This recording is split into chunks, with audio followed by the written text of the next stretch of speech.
I'd like to call this meeting of the Lakota Board of Education to order today, October 17th. Adam, please call the roll. Mr. D. Here. Ms. Casper. Here. Ms. French. Mr. Horton. Here. Ms. Schaefer. Here, please join me in the Pledge of Allegiance. Allegiance to the flag of the United States, to the republic for which it stands, one nation under God, indivisible, with liberty and justice for all. Do I have a motion to approve the agenda? Second, Second. any discussion? Hearing none, Adam, please call the roll. Mr. D. Yes. Mr. Horton. Yes. Ms. Casper. Yes. Ms. Schaefer. Yes. And with that, I will turn it over to Dr. Whiteley for discussion of transportation and statement of facts. Well, good morning. I know this one is a special meeting and then I can kind of explain the reason for that. In talking to legal counsel, we were kind of reviewing the FAQ from the auditor. Remember the one that he reviewed with us originally about levy trainings and things of that nature. And in that discussion, Gary mentioned that good practice, best practice, was for boards of education to be able to approve something called a statement of facts. Pretty unfamiliar with that myself, hadn't really seen one of those. And I said, can you walk me through kind of what that would look like? And Mr. Stradonsky went on to share that really it is just a document that is approved by the Board of Education that says its commitments to the community. Everything from the financial aspects to kind of implications that if the bond issue went one way or the other, what the board is committed to doing.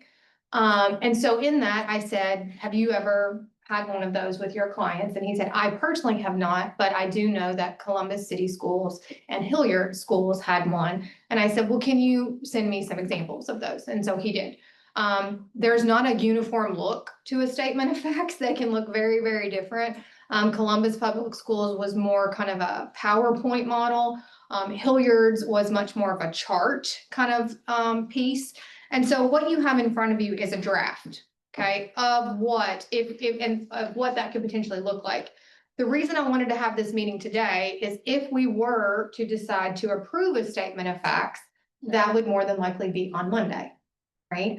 And I didn't want you to have to discuss, internalize, marinate in all of that, and then potentially take a vote on Monday. So I thought it was important to have this discussion now to inform some potential action that might happen on Monday if needed. So part of this is just kind of reviewing this, and this will kind of lead us into the transportation conversation as well. If you look at this and Betsy's team, wonderful team who's super, I don't know if Betsy's even here. Yeah, super busy this time of year, kind of took those two examples from Gary and kind of compiled the document that you see. Legal, as they do with all of our kind of levy potential things, has looked at this and reviewed it. So just kind of to go through in the sections, most of these slides are not new, right? We've taken them from our presentation, so it's very, very similar content. We will get to some slides that I think will lead to some further discussion. So the first one is what I call it the moneymaker slide. This is the one that in our presentations gets the most traction that Mr. Zink always has to talk about, right? But this is basically the financial implication. It would be approving that if this is passed, this is our financial implication that we are committing to with the district. Now, you might say we already have our resolutions in place. And you are correct, right? This is unlike a resolution, which is very much kind of just fact financial bound, kind of more legalese. This is our statement to our community if we were to approve as the Board of Education saying we are committed to X. So yes, the resolutions have already been passed by you all as a Board of Education. So this would just be another kind of layer to that from the financial aspect. Then you have the timeline. There is a new caveat there, just kind of outlined on that the 6 through 12 must be complete to avoid that forecasted operating levy. We just thought that was an important nugget. Adam and I do say that in our presentations, but that is the only difference of this slide from what's in the presentation. So then you get to kind of it, if you feel like a good flow chart like I do, then it segues, right? If issue 10 is approved, and then there's a section of if issue 10 is not approved, what are the statement of facts for our community? So if issue 10 is approved, you would get to, again, the millage collection and the delay. again, that funding piece. And we have the OFCC agreement of the 32%.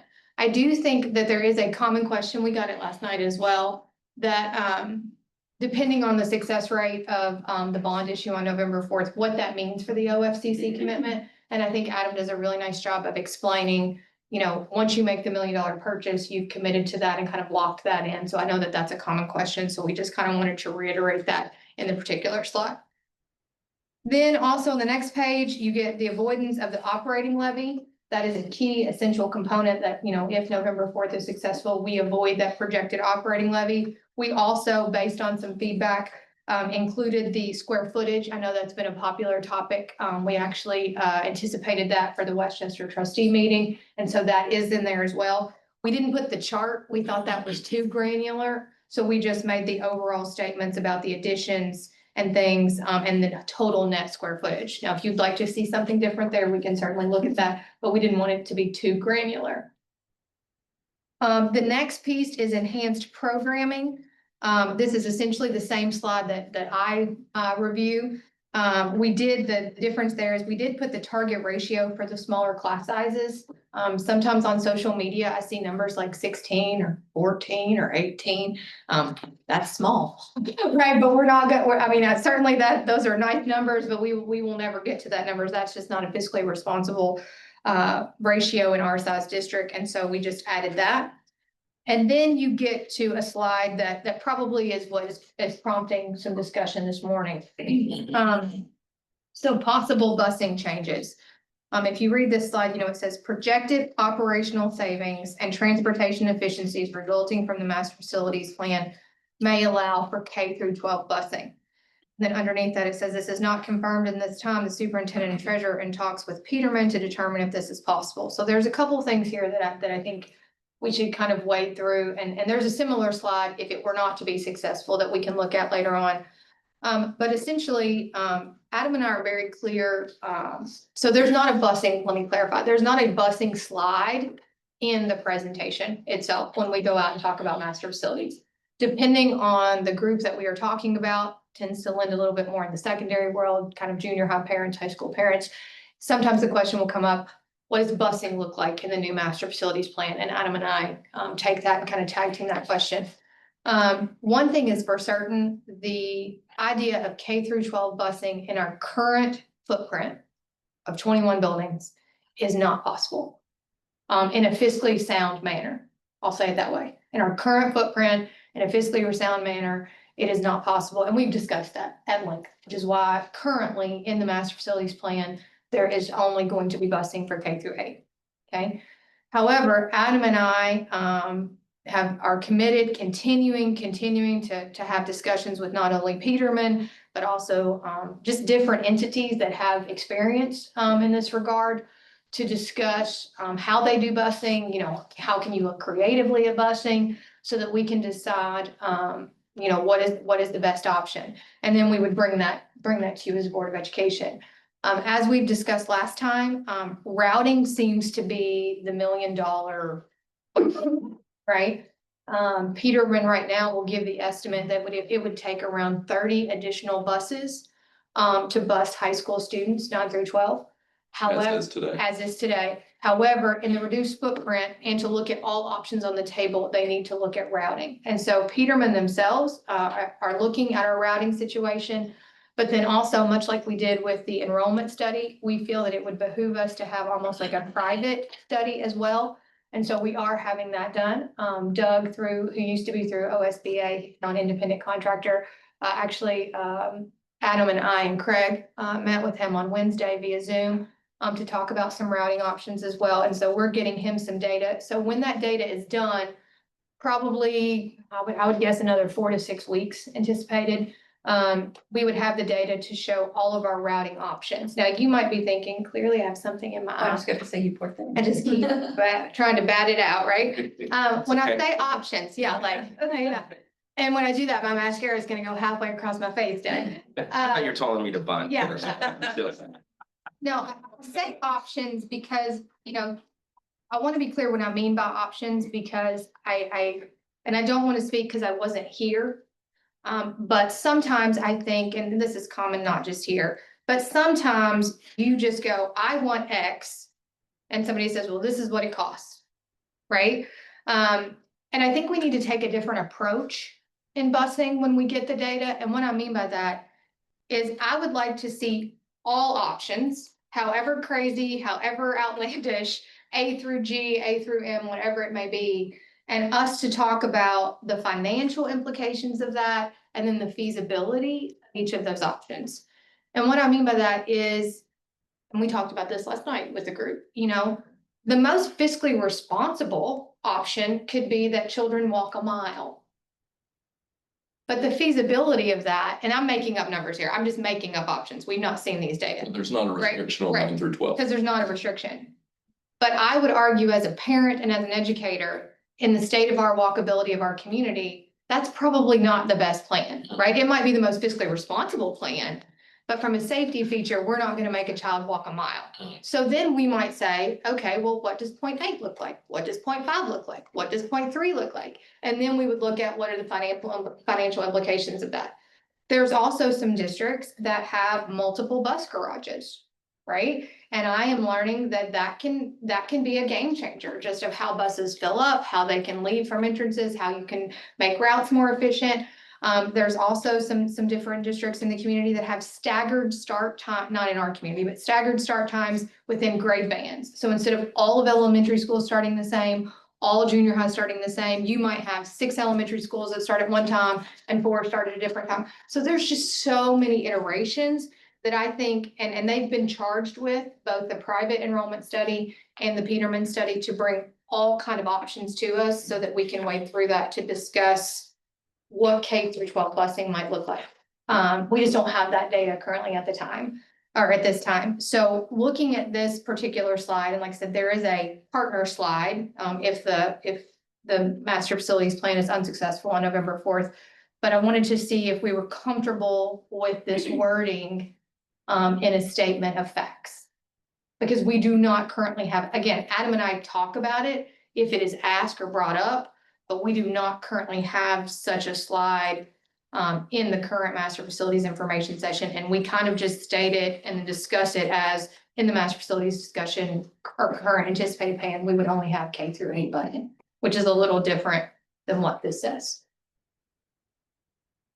So on the slide before this, we talk about the enhanced programming. Mhm. We've got consistent year-round specials, new learning opportunities, access to elective centers beginning in 6th grade. Do we have a staffing plan for the year-round specials? We have anticipated staffing plan. We have a projected kind of internal document that we are looking at. One of the questions is, it's kind of like the busing conversation. Are the current specials the exact rotation that we want to see? Or is there an opportunity to discuss that differently? So yes, we do have the anticipated numbers if we ran art, music, PE, and STEM, right? But the question is, could we look at those differently, or do we want a different elective, or do we want to handle STEM differently? And then we would overlay those choices. But yes, we do have anticipated numbers for kind of the core specials that we would bring back. Okay, and we have not reviewed that as a board. No, We haven't presented no. that to us. Well, because. No, and that's Yeah. fine, because of where it is in the process, Mhm. okay? So we're also committing to additional counselors. We're Mhm. committing to collaboration spaces without the specifics in the data, and you guys are currently evaluating that, right? I'm confused why on busing. Well, let me step back. Looking at that, what you've seen today, and earlier this year, I asked for a working committee on busing, and a lot of work has been done to kind of do that.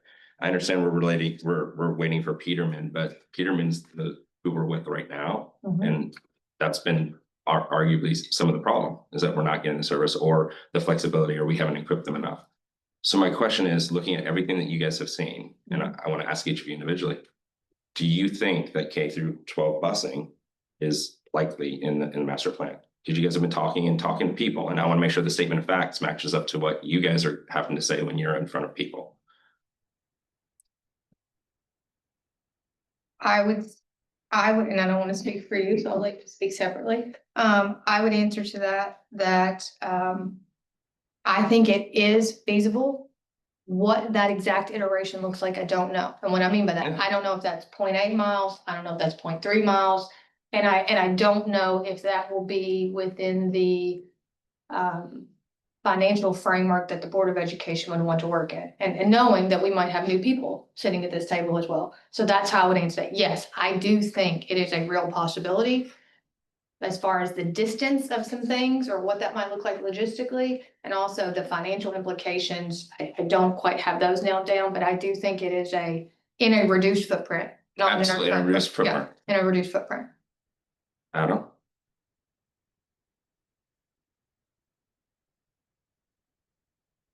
Yeah, I believe it's possible. Now, here's what you have to understand. What you have to understand is we all have to be committed to doing that. Correct. And what that means is if the direction is to bring back K-12 busing, then we can bring back K-12 busing in a different footprint. We have to be able to establish where we're going to start with that, though, in order to deliver that. We have to say, the goal is to make sure we provide. The goal is to make sure we provide. We have to provide. And then we would need to put a committee together of some sorts so that the board could get recommendations if people said to what you say, that it's not walkable, it's not feasible, it's not these things. But I will tell you, we're getting a lot of, why can't they do this? Other schools do this. That really cranked up how hard we looked deep into that. And sometimes we might have to understand that it might take a difficult call. It might take a difficult call of, we understand, go back 2 years. There was some changes that happened to transportation that we all remember. Everything felt like it hit the fan. And then the walking distances got moved from, I think it was 0.45 down to 0.32. Mm-hmm. You have to understand that when those calls happen, we have to be committed to, it's to deliver the service, or it's to figure out how we're going to support the enhancement of that service. You'd have to start with get the service. I think the ability, to Adam's point, whatever is decided that works in the whole realm of things, I think there would have to be that commitment, because there will be less flexibility. Because to your point, I think what you're referring to is the freshman routes when I was coming in, you know. It was wild. I mean, I lived through it. But I also, well, and it's all relative, right? And I sometimes have to take a step back, and because sometimes we think it's on fire, but it's not. Let me clarify what I mean. Yes, freshman busing routes, like, don't get me wrong, poor transportation office, at Craig's office, they were taking calls left and right, but it was 40 calls. 40 calls out of 17,000 children is a very small proportion, but when you're in the moment and you're getting 40 calls and you're like, oh my gosh, it feels like a lot, right?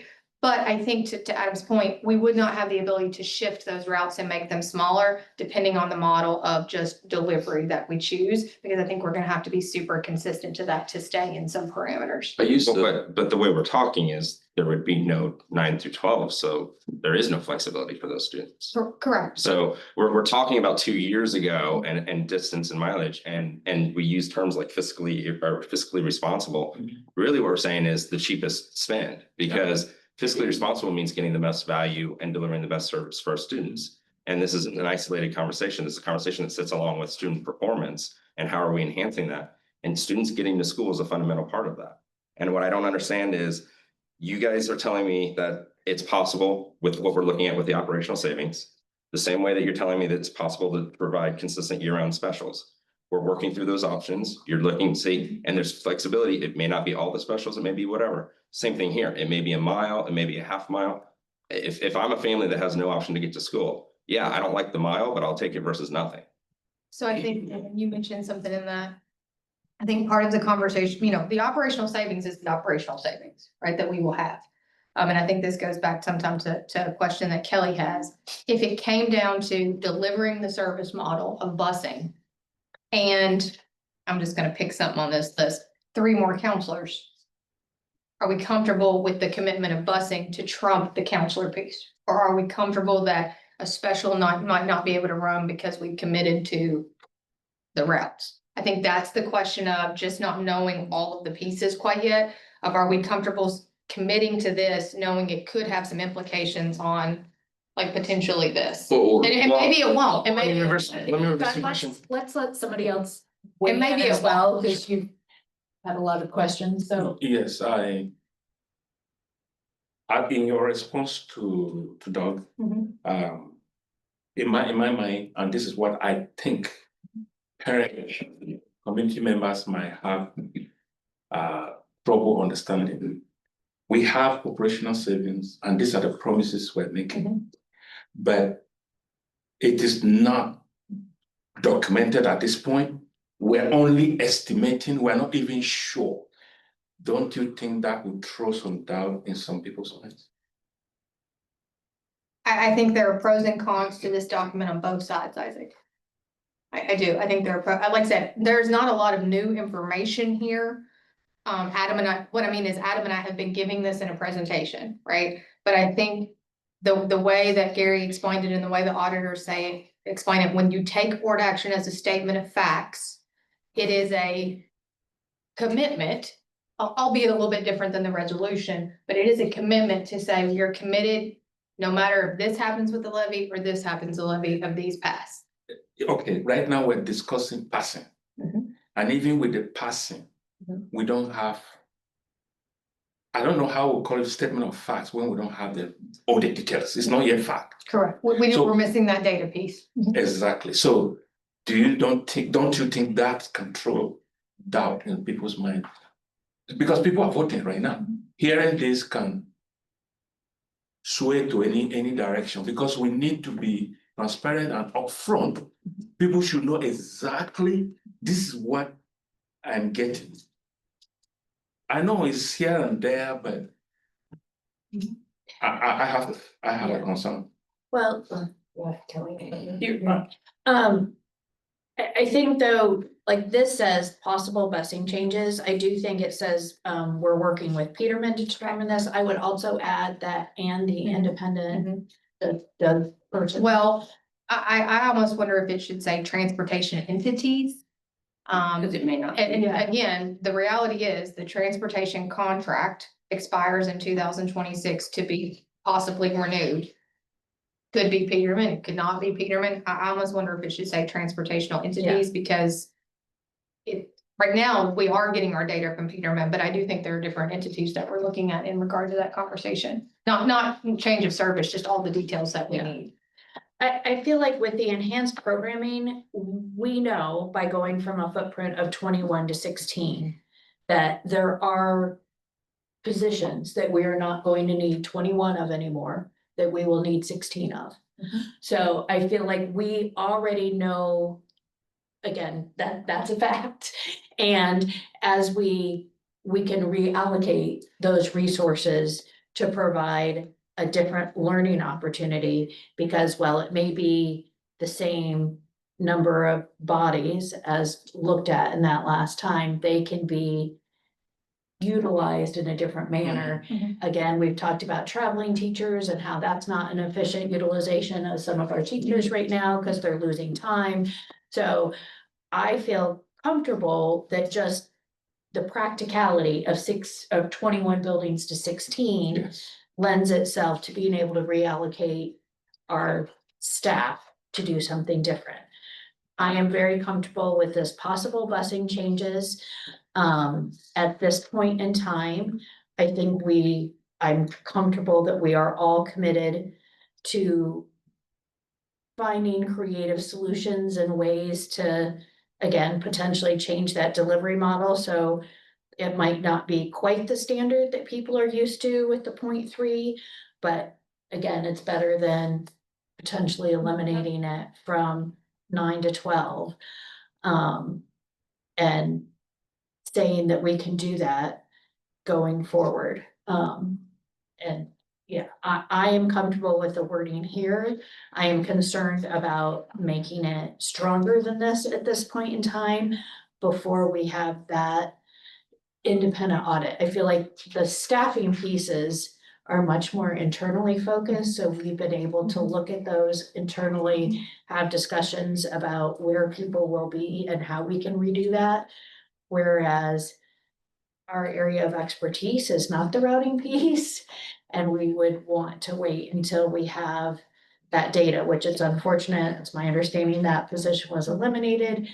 So now this gentleman is independent, it's delayed what we had hoped was the timing and, again, it is what it is. Well, and Here we are. I think there's a data piece. There's certainly a data piece, but there's also a kind of philosophical view of that. And what I mean by that is take it out of the routing world. I mean, it is routing, but you can change schedules, like when we talked about those staggered start times within a grade band or things like that. Research will tell you that a high school should start at 9:30 in the morning. I mean, that's what it says, right? I mean, it says, I mean, I know this because I just did a presentation on it like a year and a half ago. The problem with that is most high schools never start at 9:30 because if you start at 9:30, think about what that does to extracurricular schedules. It just pushes them and pushes them. So even though the data clearly says 9:30 is the sweet spot, most people go, thank you, research, but I'm probably going to start at like 8, right? Or I'm probably going to start at 8:30. So you're trying to take the data, but then also say like, what is practical, right? And so, or even like a little kid, right? I mean, research says a little kid should start at 7:30. I think some parents would go, have you met my little kid at 7:30 in the morning? So I think there's that balance of there is what the data says, but how does that what are the implications of the whole system? And I mean, yes, that's tied to routing, but those are the conversations we would have to have in addition to the finance, just the practicality of some of those options. And again, not having been here in the past, I get the sense that we have sometimes said, we want X, Peterman delivers, versus I need to see it all. And then we kind of wade through that, or we kind of, the committee would wade through to get it down to 3 or 4 viable options and then bring it down to say, which of these makes the most sense. So I do think there's some data pieces, but even within the data, I think there will be some decisions or philosophical bents that we will have to make of what meets the needs of our community. But again, I do think that's why we have may there instead of will, but I don't, excuse me. I think we discuss busing every year. Every year we talk about trying to bring back high school busing, and it comes down to what do you want to spend your money on? In a reduced footprint, if we can do it fiscally responsible and practical, I'm all for it, but I don't feel like we have enough information to promise it. That seems irresponsible to me. Even the question Doug asking you, it's kind of like, if you had a crystal ball, you know, you could answer that question effectively, but I think we all hope and want to be able to do it, but I think we have to do it responsibly. And I think anything other than a may, I think it could be a bad thing for our parents, because who knows what could happen, and we could get out there and be like, well, no, we can't do it because this, and this. Do we want to do it? Absolutely. We know that there are families that struggle with getting their kids to school in high school. But again, it's the balance of struggling to get those kids to school and sending a bus out with 3 children on it. I mean, that's not fiscally responsible either. So I think there's a balance, and I think we need more information. And I like the fact that we're doing, like we did with the enrollment study, to an independent and the Peterman one. I guess that's the only thing in here that we haven't already discussed, right? So I guess I'm trying to figure out, is this statement of fact necessary? so it is not required, Right. or anything like that. It is if you look in the honor, it said it is best practice for a board to approve a statement of facts as a commitment to their district. And like I said, I'm not the be all and end all, but I'm like, Gary, I don't know what that looks like. Can you show me an example of that? And you know, and even Gary said, I've never had personally a client do it, but here are 2 districts that have done it. So even though it's best practice in the auditor's manual, I don't necessarily think it's a commonality. But certainly folks do it. I will tell you, the Hilliard version versus the Columbus City looked nothing like each other, nothing. This one looks a little bit more like the Columbus City. The Hilliard was a 1-page chart, and it was very, very granular. And so what I mean by that is, think if we had all 16 schools at the top, and then on the side, it would list like HVAC, or it would list like new gym flooring, and it would have like a chart where an X of what each school got. Very, very granular. Whereas this one, Columbus City Schools, was much more kind of like umbrella with some specificity in it. Yeah, the Hilliard one was almost like a matrix chart of what each building was kind of getting in their master facilities plan, because not all buildings were universal. I also worry that if you put anything too prescriptive in here, you are potentially making what could be a different Board of Education, you're saddling them with something that they didn't really have any input in. And I worry about the logistics of that. And I feel like, again, you said all the different, like, there are some, I think you and I talked the other day, and there are some places that the busing, it happens K-12, it happens throughout, but your child has to walk to the main road. Mhm. Like, well, that's ridiculous. We're not having someone walk to Cincinnati Dayton Road to catch a bus. So I think there's just so much more in this. I would love to offer K-12 busing. I think our families want it and would need it in some cases. But I also feel like we don't have enough information to say, yes, we're doing busing. Yeah. But So its counterpart, remember what I told you, this document takes a split, right? It says if approved, if not approved. The busing statement for not approval is on the very back sheet, very back page of this. And it just says transportation. And it basically says expanding busing to K-12 from our current K-9 model is not possible with Lakota's current building footprint. So I just wanted you to see kind of the different language in each, because like I said, it's supposed to have a counterpart for each of if approved, if not approved. To me, this is on the side of when, if the levy did not pass. Mhm. Which make more sense, because this is a statement of fact. Mhm. I don't believe this is a statement of fact. Because there's no data to back it up. Do you believe it's a statement of fact, given that it says possible versus if it said will? it just says may, does that make it more possible for you? And again, this is something we can think about. That's why we wanted to have this meeting Right. instead of having to make a I final mean, decision on this Monday. robust discussion and kind of marination didn't need to happen and then go, hey, I need you to take a vote. So I think it was more one, how does this fit, if it fits this particular slide that we're talking on? And then also, well, do we want to even do this in anything? You might say, actually, I just don't feel like we need this at all. Adam, we have our resolutions that cover the financial aspects of it, which are really the hefty pieces. Yeah. And you are doing the presentation, and let's be honest, that thing is everywhere. I mean, it's recorded and it's on the websites and thousands of people have heard it. I don't think there's any way we could go, yeah, that's not what we said. That's not what we said. So you might say, well, we just don't need this. It feels odd. It feels that maybe the timing's not right. We don't need it at all.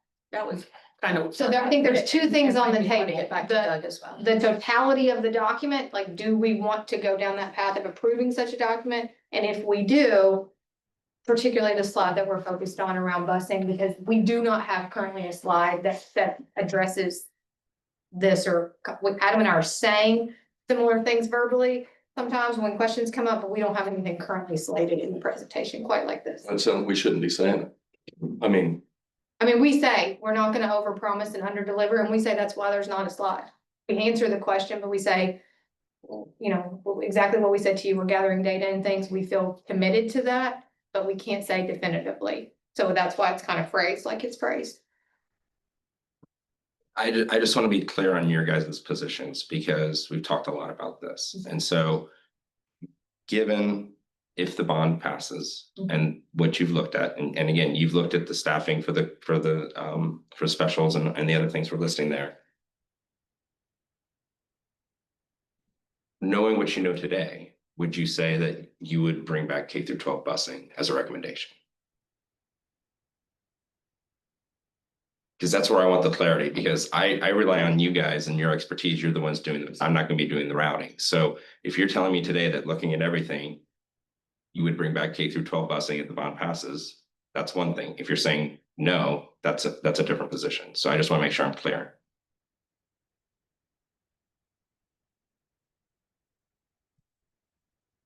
I I pause to answer that definitively because the educator in me says data informed decisions. I have some data, I do not have all data. The data is trending towards yes, but without the complete data. Without the complete data, I'm hesitant to answer that question because I don't know what the model looks like, but I do think it's more positive than not, but I need to see the complete data package. Adam, I put finances around everything. Programming's over here. I'm finance. The data that I've got is based around comps that we found on the DW webpage. It's Department of Education data. Everything about that says that if other districts comparable to us can do this, there's no reason why we shouldn't be able to. But if that's not programming. yeah, I absolutely. mean, that's not financial, financially, Yes. if the board's committed to doing it, Thank you. So you. then I email will the- share all the comps. I will email all of the stuff that I'm looking at to all of you guys so that, because if we're talking about we don't have the data, where to come from, how are you saying that it's not responsible to say this? I put a lot of work and time into that I'll help you guys understand why I see it that way. Well, and I'm gonna take it out of routing as well, okay? And the good thing is, we have some healthy debates, sometimes some healthy dialogue, right? There's besides, again, I'm taking it out of routing. You can do exactly what we do right now with busing, which is complete outsource, right? Meaning we don't own the buses, we don't staff the buses, that's a Peterman piece. You can do a half and half, like maybe you own the buses, but you don't own the staff. Maybe you own the staff, but you don't own the buses. Some of the comparatives that we have looked at, they own the buses, they own the staff. Not Pickerington. That's true, but some of them do. What I'm saying to that is, and we have different philosophies on this, and this is probably from my HR background. Transportation, just staffing is a beast. It's a beast. And we've talked about this, that if that was the model we would go, you have to look at some different financial staffing impacts. Because you'd have to have some additional payroll people, you'd have to have some additional HR people. And that's something that he's got worked into his models, as we continue to talk. So those are the kind of things, even outside of routing, depending on which way you go, that has some different impacts of just as far as staffing needs. So for example, we looked at it just in the meeting, before Dr. Whiteley got on the call. At Pickerington, their efficiencies, 2.93 multiple, basically. It's where Department of Education says you should be on transportation, one being just right. There are three. We're a 0.83. So that would say that we're less efficient than what we should be, and they are 3 times as efficient as they should be. And that is a Peterman district. But that's where you might have to be committed to, I don't know what their makeup is. Right. They might make kids walk 2 miles. I mean, but Well, walking 2 miles to a road is better than walking all the way to school. But that's, If it remember, is. that's just a high school level, right? Because That- the requirements of 9 through 5. 12, correct. So it, Because so it's there are no state requirements. versus 0 with no 9 through 12, option. And they only exist in K-8. Right. I personally am a little nervous that we would say we are bringing back busing if this bond issue passes based on comps from other districts. When it's not apples to apples always, and like you just said, Adam, we don't know if those kids are walking 2 miles. We don't know if they're getting picked up on the main road. I feel like this is. I don't feel like this is a good look to say we are doing this absolutely if the bond passes. Well, and that's I why feel like it's that's currently May. It's, Right. I'm fine with May. Because I think we're all committed to trying to do this. We know it's important. I am not comfortable with, we are absolutely bringing back K-12 busing if this bond passes. It feels disingenuous to me. It feels a little. I don't know. Okay, I want to say something that. Particularly regarding the entire thing right now. I know as a statement of fact. January 1, 2026, Isaac will not be sitting here. That one is not a probability. That is not a probability, but at this point, I don't think I will make. Okay. Not talking about voting yet or anything, but just for you all to know. I don't want us to create something, or we already have a resolution, and that's going to be based on the numbers and whatever it is. If at that point things doesn't work out, we can still explain that, hey, it's not that we as a district is not able, but there are factors outside the district that's preventing us from executing some of this. So that is common sense, right? To make a statement and vote on something that I will not be here to defend is going to be very difficult for me, because I have never even thought about all this before. And these are not something that is very common. Like you said, only few school districts have done it. So with that being said, I would suggest that we go back to our resolution and keep going with our resolution, that it's something that I won't be here to answer for it and then create other people to fail. So I think that's my take. Is it possible to? I mean, we are committed, we want to do this. Can't we just put this in a slide? And because everything else in here, we already have in a slide. Could We can. I mean, I don't, again, it just feels weird to me. That's just my opinion. I think we're committed. I think, again, we talk about K-12 busing every year that I've been on this board. We look at it and try to figure out if it's possible. Every year we do it. We are constantly looking at busing. And I think the variables here is, will it be Peterman? Won't it be Peterman? Will it be routing kids walking 1/8 of a mile, 1/2 of a mile? I think there's so much more that we don't know to be able to say something like that. I agree that I don't want to overpromise and underdeliver.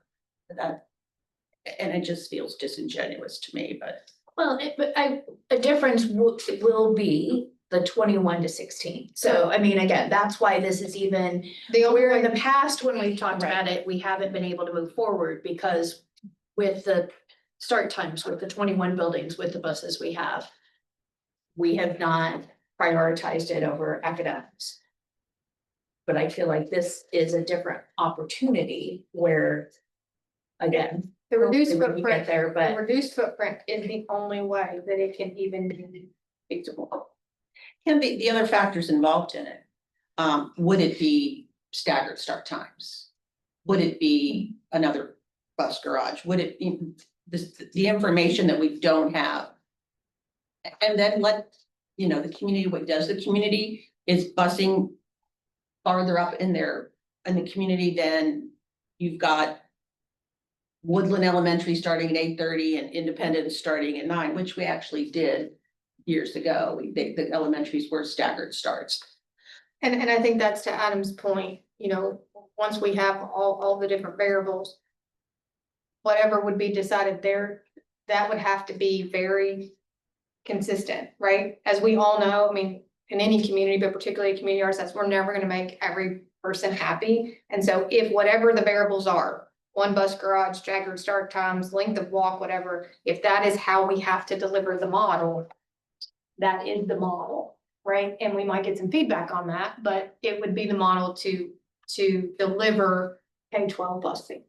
And again, we very much see community input on everything. Maybe once, if the bond issue is successful and we decide to bring back busing, maybe that is a community conversation. What are your must-haves as a parent? Is it busing regardless of how far I walk? Is it, staggered start times? A thought exchange, a community conversation. Maybe we get in some input from the community. And like Adam said, once we decide that this is the models that we're going to deliver, then we have to deliver that model. But That's programming. I mean, that's. right, and so I'll just run the maybe, financial side. maybe input as we get all of the facts and data. Maybe then there's a conversation with the community to see what is the most important aspect of K-12 busing to. Maybe it's something we haven't thought of. All right, I feel like we've had a robust discussion. I know Christina had a conflict and wasn't being able to be here. And I will call her tomorrow or Sunday, because just as I said to you, she wants to be prepared for the conversation of whatever Monday might look like, and so I will call her and kind of recap, and make sure that she kind of sees the document as well to make some, have some forethought. Is it the will of the board to bring this forward for approval on Monday, or is it? Would you prefer to stick with what we have and not bring this forward on Monday? So that's the input that we wanted from this special meeting. Yeah, we have not even looked at the. Yeah. If not approved, so let's. Let's finish So- that. Because Well, oh, yeah, we have to wait all the options. So- Let's finish the document. before I- If not approved, Yeah. you have the current footprint. And I do like that the communications team still put the color code there, because the fact is there are buildings currently that do not meet state standards. And I think that's important to just reiterate, so that's why we kept the color coding. The maintaining program, I mean, this is exactly what we have right now. We've just put 27 plus, that's kind of how I describe it in the presentation, because we all certainly know that, those numbers are different, depending on buildings. Then there's the financial implication. Adam, I did have a question on that one. The loss of state funding, I don't think that that's quite, is that phrased quite accurately? Well, it's based on if this November 4th didn't pass. Right. So if the November 4th didn't pass, we won't get that. Right, but is it still locked? Do we, the question we got last night about the lock-in, that if it didn't pass, is it still locked in as far as we could come back again? It would be after we spent the money. Right, Spend the money. I just wonder, I wonder if we need some clarification on that. Because like I I mean, said, like, if you spend $1 million, then we would have locked in 320,000. right, I just wonder if we need that specificity. I mean, That's the plan and yeah, this, I think it'd be weird. We're still in the L Change Okay. it, plan. yeah. But- That's what I wondered, if that's Yeah. clear. I mean, we're not gonna get 200 million. Right, no. We don't have Okay. it, so Okay. I feel. Building maintenance, Yeah, without a bond, we Yeah, we won't don't get get to the- $200 million. Yeah. building maintenance, and then, we pulled out the increased class size. Particularly because there are ramifications, as I talk about, for future programming like kindergarten, specials. And then we have the transportation piece.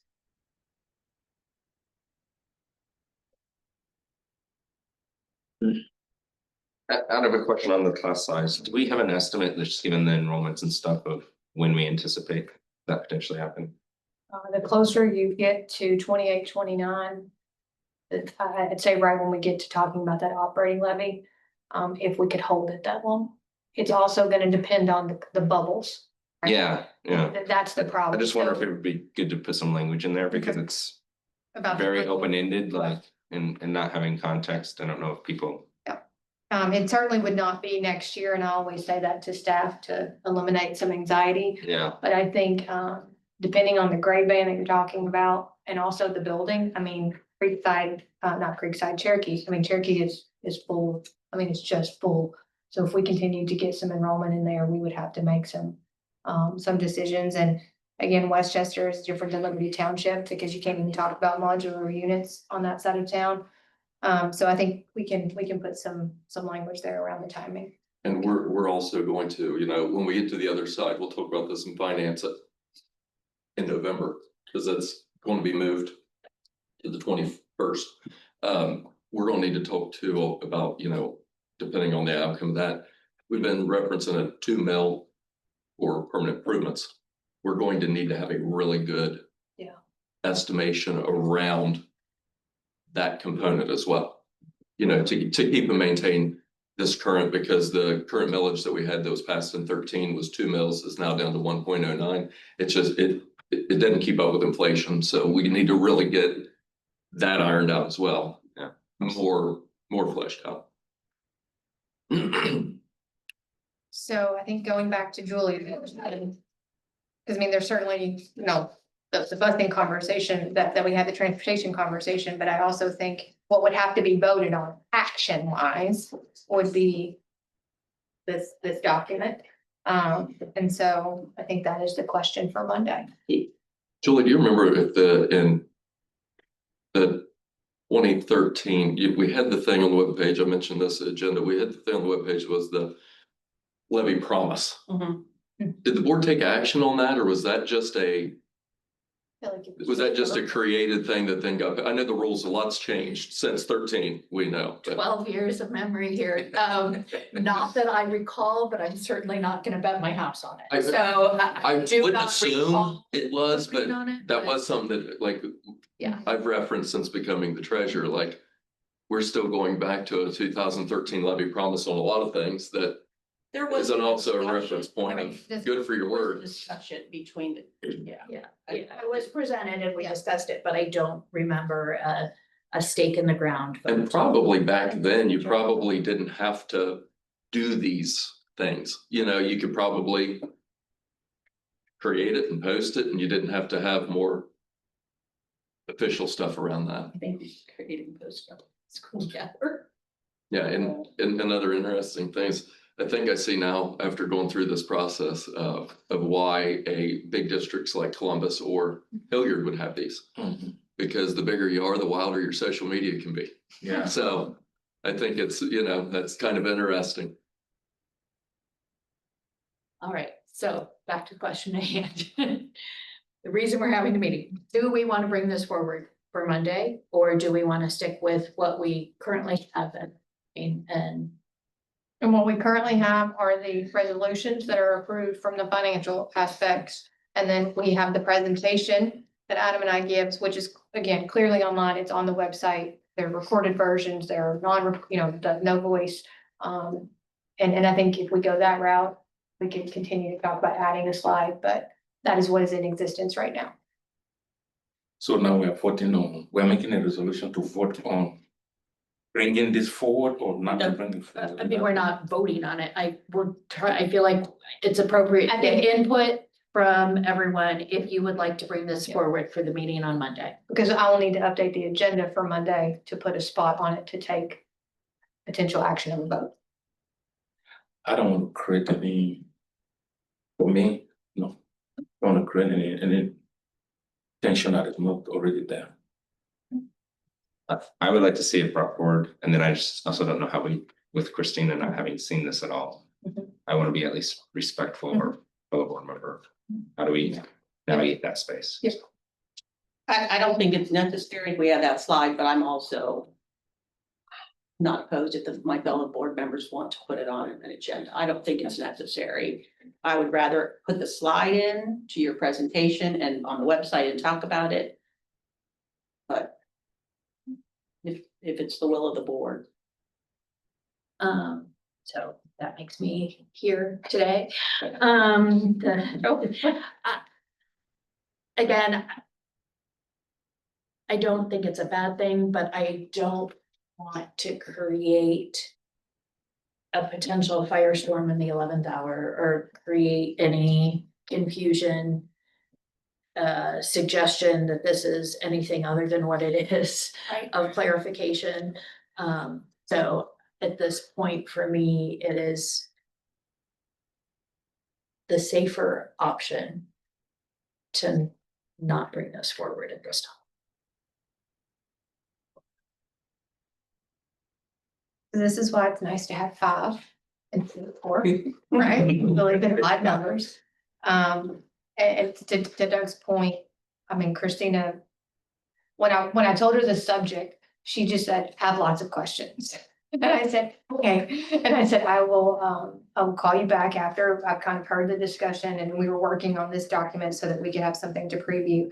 So I will certainly share this with her, but I can't even tell you other than she has a lot of questions. I can't even tell you kind of where she would land on that. Because I just don't think she has enough information to even have shared that Yeah. in the conversation that we had. But I think I'm hearing 3 of us are saying we're not comfortable, or we would prefer. Kelly, is that accurate? Yeah, I would Okay, prefer not to. Prefer have, not but to, yeah, okay. but And again, I think for Christina, as like what Isaac said, they're talking about something that they aren't going to be able to implement or defend. So I mean, yeah. I certainly think she deserves the conversation and all of the information. So I think what I'm hearing is we will not put this on Monday's agenda for a vote, but that we could take this, make sure we're on the same slide, this slide, and put it in the presentation that Adam and I give, just as a talking point. And put it on the website in our FAQ and all of the places that Betsy has things. Because again, I do believe it's something we all want to happen. And I will say the language in the FAQ currently is not this. The language in the FAQ is currently like AA busing, there's no mention of a high school, it just says KA busing, freshmen will not be bused.